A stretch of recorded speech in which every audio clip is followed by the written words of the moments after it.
मैं डॉक्टर बाबा साहेब अम्बेडकर एवं तथागत बुद्ध के सामने आज 27 अगस्त 2022 को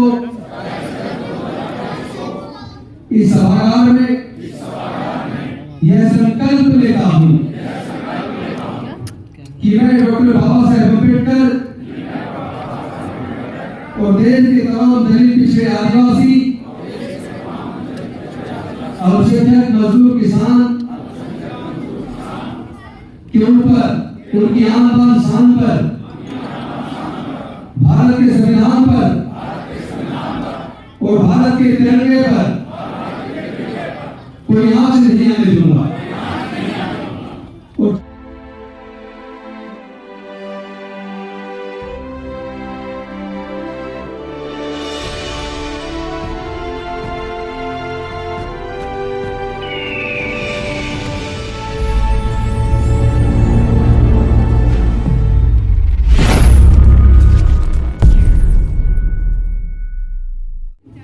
मैं डॉक्टर बाबा साहेब अम्बेडकर एवं तथागत बुद्ध के सामने आज 27 अगस्त 2022 को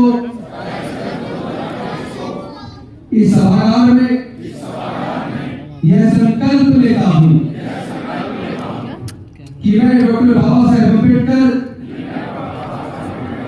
और देश के तमाम दलित पिछड़े आदिवासी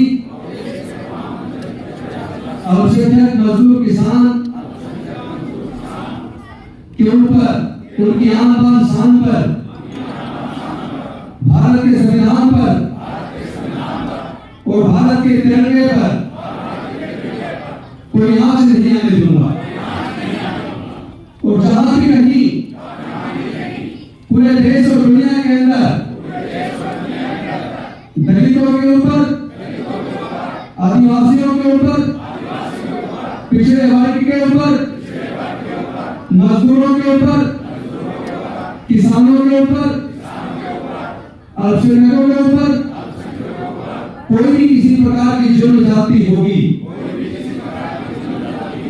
तो उसके खिलाफ बहुत ही मजबूती के साथ हम लोग खड़े होंगे, विरोध करेंगे और अपने भारत को एकजुट करेंगे। और जो भी कोई जाति के आधार पर, धर्म के आधार पर, लिंग के आधार पर किसी का उत्पीड़न करेगा, हम उसको देशद्रोही मानेंगे।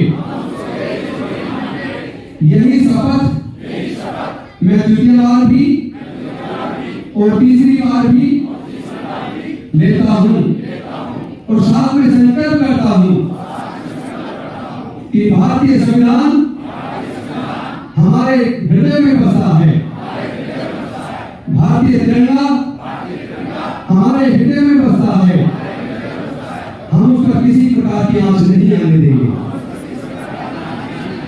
बहुत बहुत धन्यवाद। अब आप सब लोग अपना स्थान ग्रहण करें।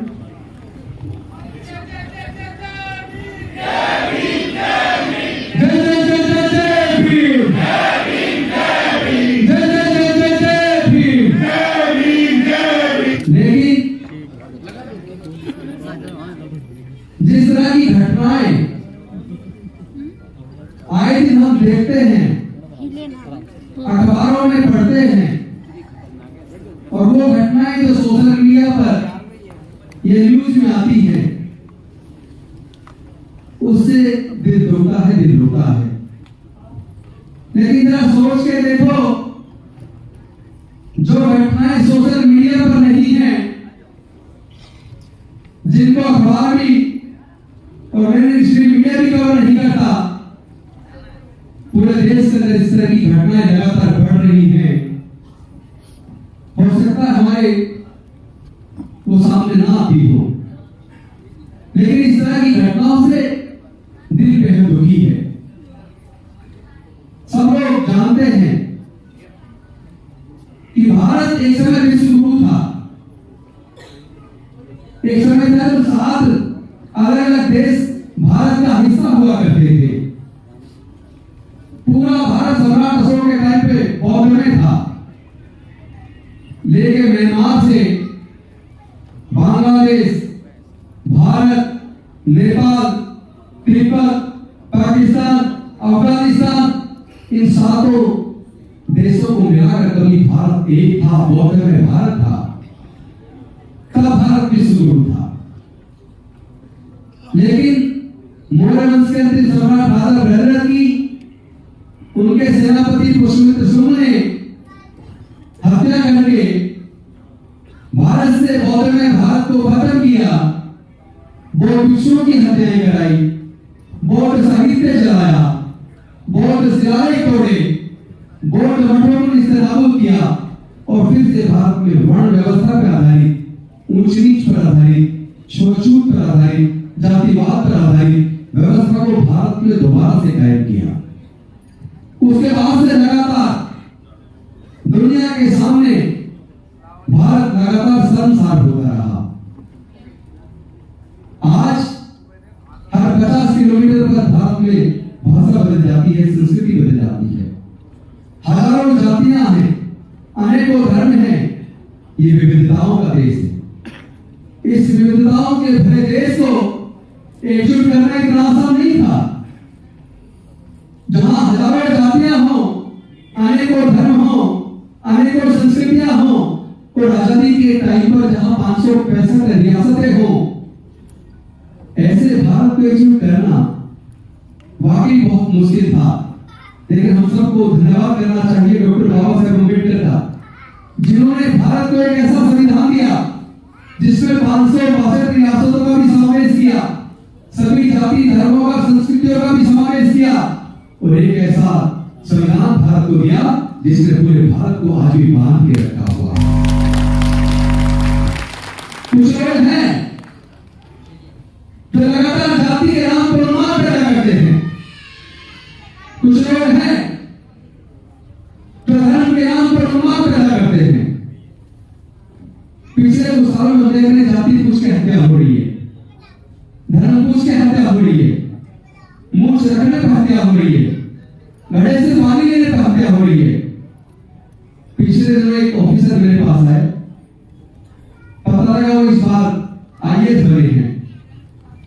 पिछले बैच में आईपीएस थे, उनकी पत्नी आईएएस है, इंडियन फॉरेन सर्विस से है। उनकी शादी थी पिछले कुछ ही दिनों पहले, आईएएस का रिजल्ट आने से पहले, आईएएस बनने से पहले, तो वो आईपीएस थे, उनकी पत्नी आईएफएस थी। और वो कोटपुतली के पास उनका गांव है राजस्थान में, हरियाणा राजस्थान बॉर्डर पे। मुझे उनकी बात जब मैंने सुनी, दोनों पति पत्नी आए, मन को बेहद दुख हुआ। चूंकि एक आईपीएस ऑफिसर होते हुए उनको ये धमकियां मिली कि अगर घोड़ी पे बारात निकालोगे तो तुम्हारी बारात पे हमला होगा, तुम्हारी जान जा सकती है, चाहे तुम आईपीएस बेशक बन गए, लेकिन तुम दलित हो, हम तुम्हें घोड़ी पे बारात नहीं निकालने देंगे। कितने शर्म की बात है। हम कौन से अलग भारत में रह रहे हैं। आजादी के 75वें साल में हम आजादी का 75वां अमृत महोत्सव मना रहे हैं, लेकिन मैं आजादी का 75वां अमृत महोत्सव कैसे मना लूं जहां एक आईपीएस ऑफिसर को घोड़ी पे बारात निकालने के लिए पूरे गांव को छावनी बनवाना पड़ा हो, सैकड़ों हजारों की मात्रा में पुलिस को लगाया गया हो, तो कहीं जाकर उसकी बारात घोड़ी से दिखी, तो क्या इसे हम आजाद भारत कहेंगे? क्या इससे पूरी दुनिया में देश का नाम शर्मसार नहीं होगा? 9 साल का बच्चा, जरा सोच के देखो, 9 साल का बच्चा इंद्र मेघवाल, उसको प्यास लगती है तो पानी तो पिएगा ना, उसे क्या पता जाति क्या होती है। व्यक्ति को प्यास लगेगी तो पानी तो पिएगा ना, उसका क्या कसूर था? उसने टीचर के घड़े से पानी ले लिया और पानी पी लिया। टीचर ने उसको इतना मारा कि दलित ने उसके घड़े को हाथ लगाया, इतना मारा कि 9 साल के उस बच्चे की जान चली गई। क्या इस शर्म की बात नहीं है? दिल दुखता है। अभी मार्च के महीने में पाली के अंदर राजस्थान की ही घटना है। एक खूबसूरत नौजवान जितेंद्र मेघवाल, वो कोविड हेल्थ वर्कर था, मुझे रखा था और मुझ फैलाते हुए अपनी फोटो सोशल मीडिया पे डालता था। तो एक व्यक्ति इतना ज्यादा आक्रोशित हो गया, इतना क्रोधित हो गया कि उसने जितेंद्र मेघवाल की हत्या कर दी। जब पुलिस ने उसको पकड़ा कि तूने जितेंद्र मेघवाल की हत्या क्यों की, जानते उसने क्या कहा? उसने कहा ये दलित जितेंद्र मेघवाल मुझे रखता है, मूछ पहनाता है, सुंदर दिखता है, मुझे इसका मूछ पहनाना सुंदर दिखना अच्छा नहीं लगा, इसलिए मैंने इसकी हत्या कर दी। ये तो शर्म की बात है। इससे भारत गौरवान्वित होगा या संसार होगा? इससे भारत संसार होगा।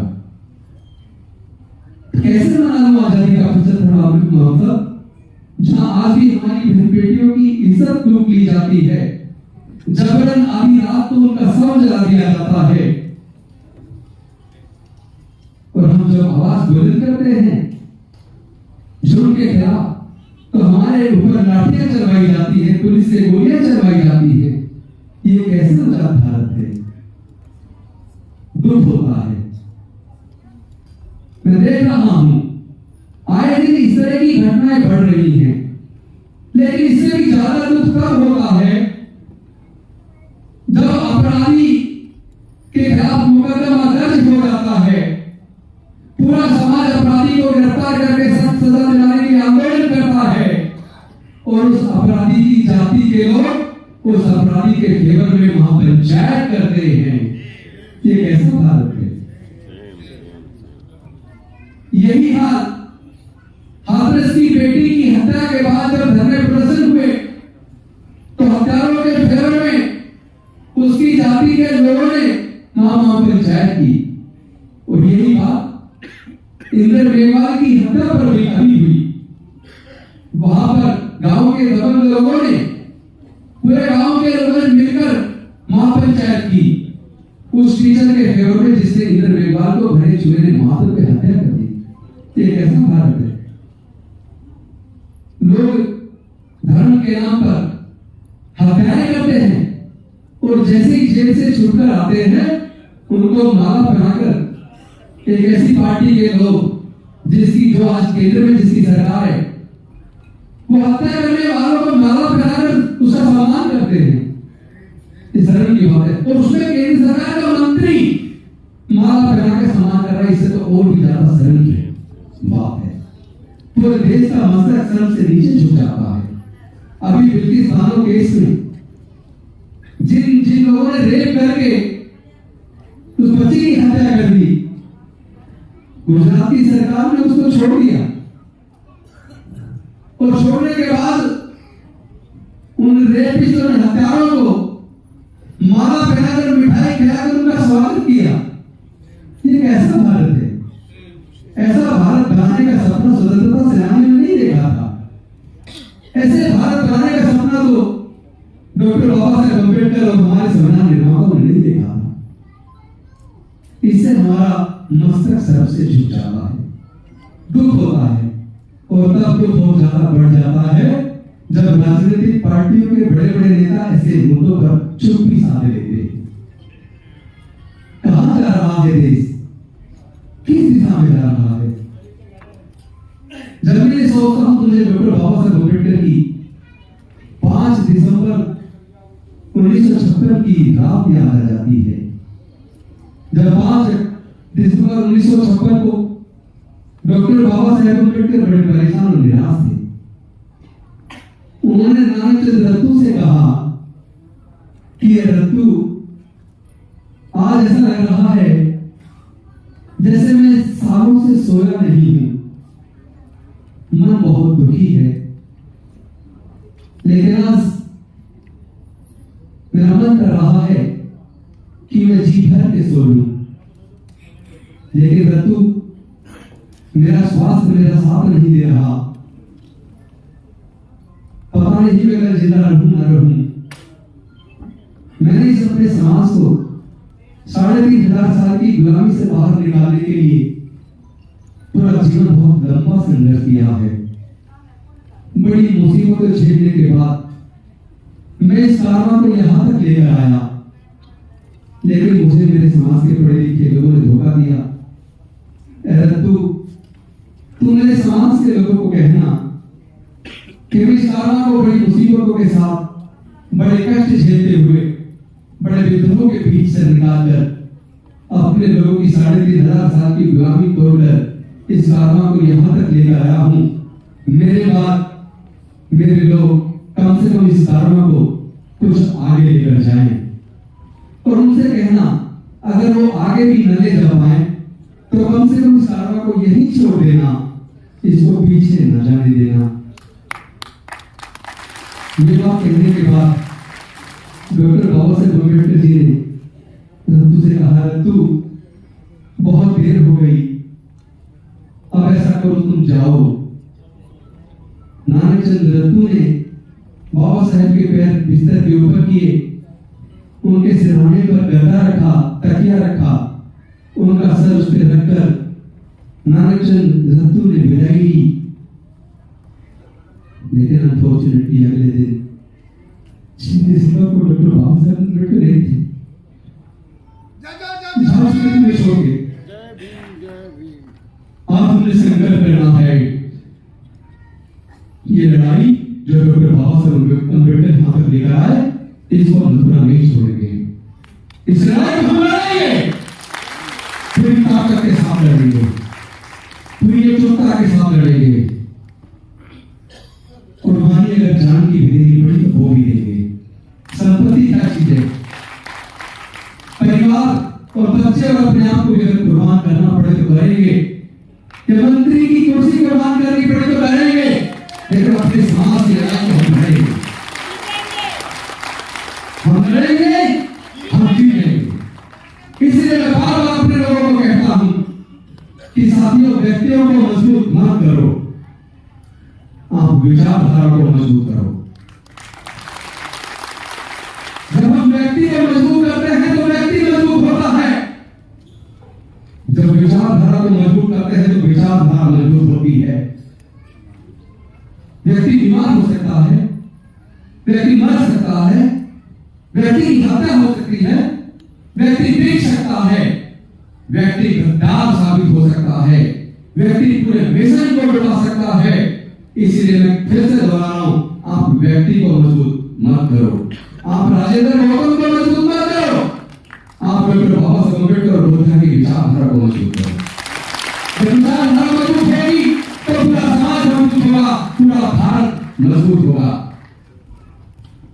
साथी, इस तरह के जुल्म को देखकर रातों को नींद नहीं आती।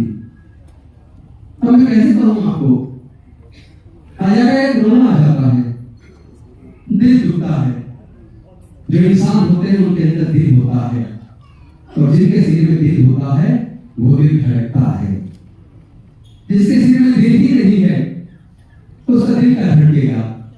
उसे किसी की इज्जत के लुटने से दर्द नहीं होगा, उसकी किसी बेकसूर की हत्या पे दर्द नहीं होगा, लेकिन जिसके सीने में दिल है उसका दिल धड़केगा भी, और उसका दिल संघर्ष के लिए तैयार भी होगा।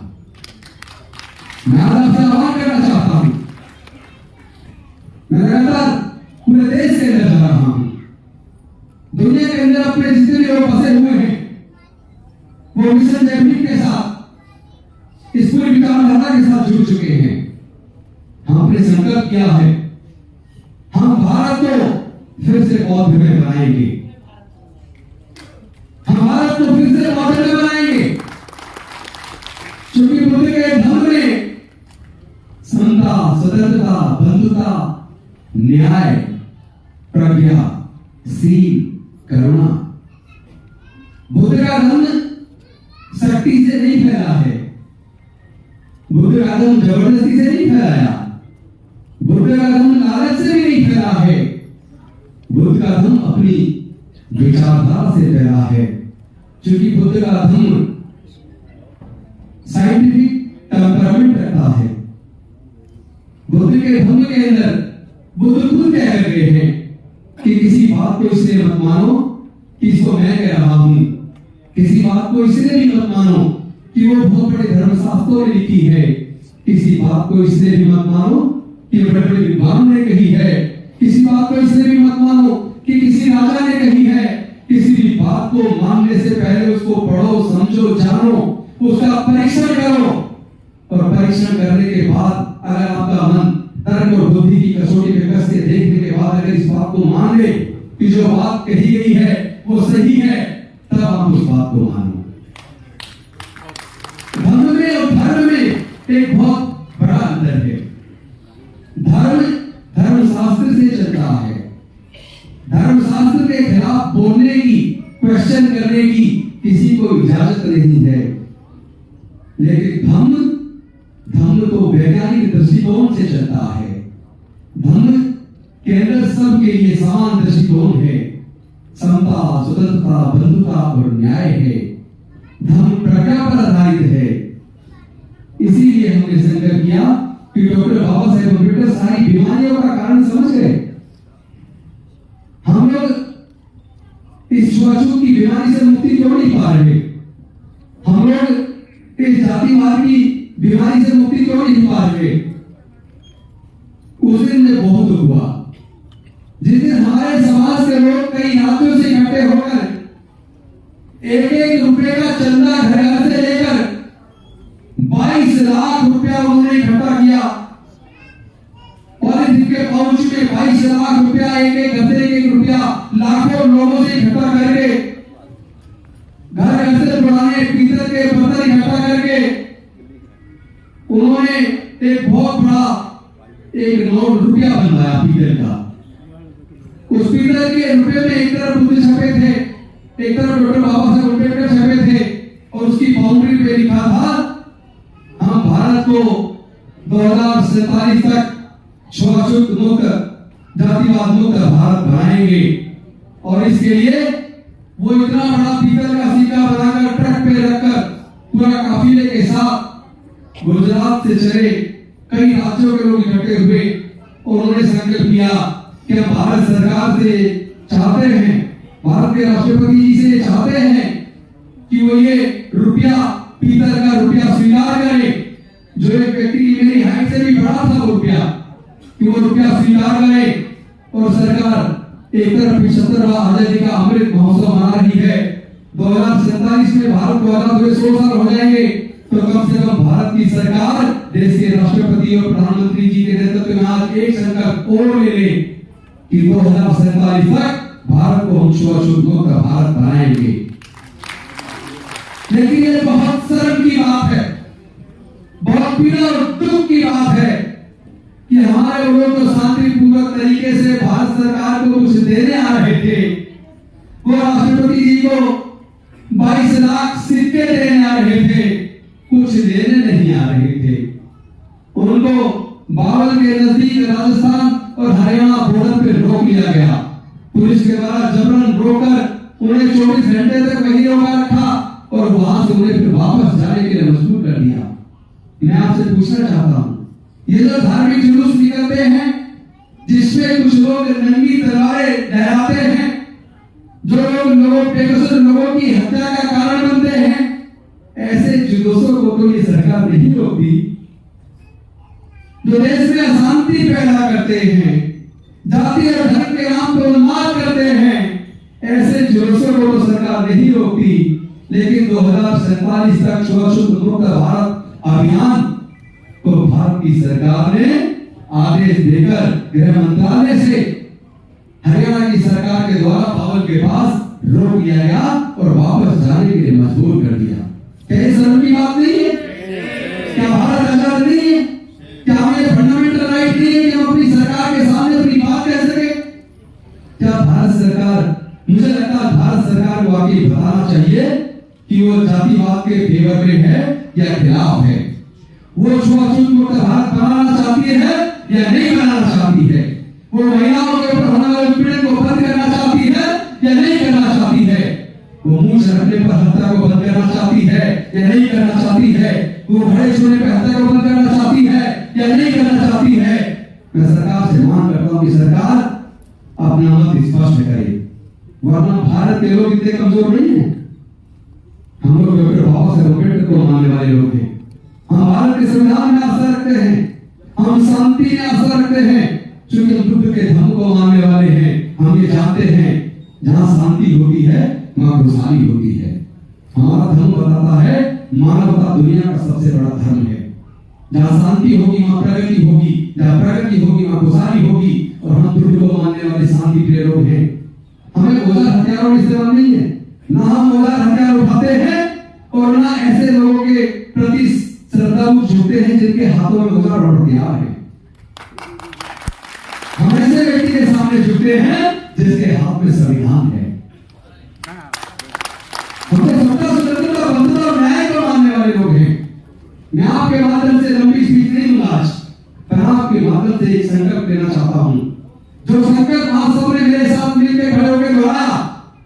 क्या आप सब लोग दोनों हाथ ऊपर करके बताएंगे कि अपने माध्यम तक आप इस संकल्प को निभाने के लिए तैयार हैं? क्या अपने संकल्प लेने के लिए तैयार हैं? हम आपको मौका नहीं देंगे, अपने समाज की जुल्म जाति के खिलाफ हम लड़ेंगे, अपनी बहनों की इज्जत नहीं रुकने देंगे, अपने भाइयों का काम नहीं होने देंगे। हम भारत को अछूत रखते हुए, चुप रखते हुए संविधान की भी रक्षा करेंगे और तिरंगे की भी रक्षा करेंगे। इन्हीं शब्दों के साथ आप प्लीज हाथ नीचे करिएगा। आपने जो मुझे सहयोग किया है, आज आपने मिशन जयभीम के दूसरे स्थापना दिवस पर जिस तरह का उत्साह दिखाया है, मैं चाहता हूं पूरे देश के अंदर जाने की आप लोग तैयारी कर लो। ये कुर्सियां तो आपकी आती रहेंगी, टेम्परेरी है, लेकिन हमारे समाज का दुर्गंध जब तक खत्म ना हो जाए तब तक हम लोग चैन से बैठने वाले नहीं है। हम इस लड़ाई को लड़ेंगे, हम इस लड़ाई को जीतेंगे। तो मेरी शब्दों के साथ लंबी भाषण ना देंगे, क्योंकि बात मैं करता रहता हूँ। अब इम्प्लीमेंटेशन की जरूरत है, अब उसको आचरण में लाने की जरूरत है। और हम बहुत भी ऐसे ना बने, बहुत बन गए, फिर भी अंधविश्वासी, फिर भी पाखंडवाद, फिर भी उसी तरह की भावना, फिर भी जाति में बने हुए। कोई कहता है मैं फलाना बहुत हूँ, मैं साके बहुत हूँ, ये नहीं चलेगा। बौद्ध का मतलब बौद्ध है, बौद्ध धर्म को आचरण में लाना पड़ेगा। शब्दों से बौद्ध नहीं बनते, आचरण से बौद्ध बनते हैं। बुद्धिज्म आचरण का धर्म है। हमने संकल्प किया बाबा साहब के सामने इस साल 5 अक्टूबर को, क्योंकि 4 रोड में बांटा है, इस साल 5 अक्टूबर को डॉक्टर अम्बेडकर हम पे वाली जाति रोड पे करोड़ आ गए। हम लोग 10,000 लोगों को अपने बुजुर्गों की सांस्कृतिक विरासत में बुद्धि के दम में दीक्षित करने का काम करेंगे। अपने बुजुर्गों की सांस्कृतिक विरासत को सदान और संभालने का काम करेंगे। इसका अगले साल अशोक विजयदशमी 2023 को 1 लाख लोग अपने बुजुर्गों की सांस्कृतिक विरासत में बुद्ध के धर्म में हिस्सा लेंगे। और उससे अगले साल अशोक विजयदशमी 2024 को 10 लाख लोग 10 राज्यों में अपने बुजुर्गों की सांस्कृतिक विरासत में बुद्ध के धर्म में दीक्षित होने का काम करेंगे। और उससे अगली साल अशोक विजयदशमी 2025 को पूरे भारत में नहीं, पूरे दुनिया के अंदर बसे हुए हमारे लोग अपने बुजुर्गों की सांस्कृतिक विरासत में 10 करोड़ लोग दीक्षा लेने का काम करेंगे। अगर लाखों जगह पर आयोजन होगा, केंद्र बिंदु नागपुर की दीक्षा भूमि होगी, जहाँ डॉक्टर बाबा साहेब अम्बेडकर ने दीक्षा ली थी। और मिशन जयभीम के सारे सिपाहियों से, सारे कार्यकर्ताओं से मैं आह्वान करना चाहता हूँ, अब जेल से नहीं बैठना, अपने बच्चों की पढ़ाई पे भी ध्यान दो और अपने समाज में होने वाले जो जुल्म अधिकार के खिलाफ एकजुट होकर लड़ने पे भी ध्यान दो। अपने घर से कुछ दान भी देना सीखो, क्योंकि बाबा साहब तो 5% की बात करते थे, उससे ज्यादा की बात करते थे। तो आप कम से कम 2% हर महीने का अपनी कमाई का मिशन के लिए, समाज की रक्षा के लिए, अपने संविधान की रक्षा के लिए, भारत को बचाने के लिए कम से कम 2% को अपनी कमाई का दान दो। मुझे लगता है हम ऐसा करेंगे तो भारत को गौरवान्वित कर पाएंगे, भारत को प्रबुद्ध भारत बना पाएंगे। इन्हीं शब्दों के साथ मैं अपनी वाणी को विराम देता हूँ। बहुत बहुत धन्यवाद। बहुत धन्यवाद।